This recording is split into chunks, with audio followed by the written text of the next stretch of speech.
Okay, it's June 11th, 2021. Corey Engel here. I contacted Emax about a Babyhawk2 HD. I'm having latency issues in my goggles.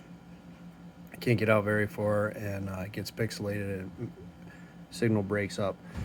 And I need to double check with Emax if my wiring is right for my Vista.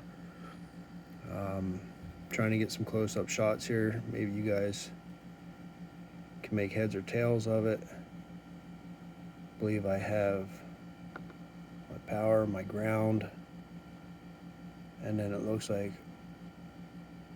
RX and then TX is a green. Then I bring my green over to what I believe is the RX on the board, my yellow to the TX, and then of course my ground and my power. And I'm running a crossfire on this Babyhawk 2. I check settings in my goggles. This is a brand new board. I haven't even flown with it yet.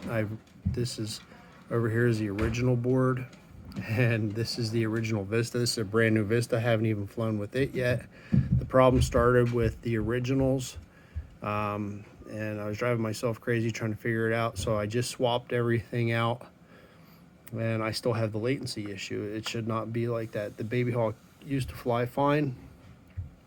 Video was good. No latency issues. Maybe I'm missing something inside the goggles. Again, if you guys have any advice, I'd appreciate it. I'd really appreciate a wiring diagram to make sure that I have everything right. Yeah, I almost forgot. Here's my so-called proof of purchase.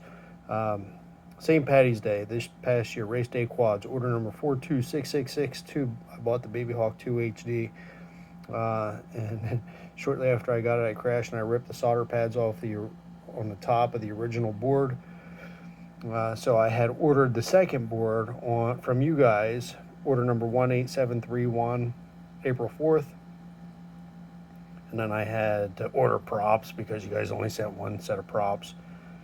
Anyway, hope you guys can help.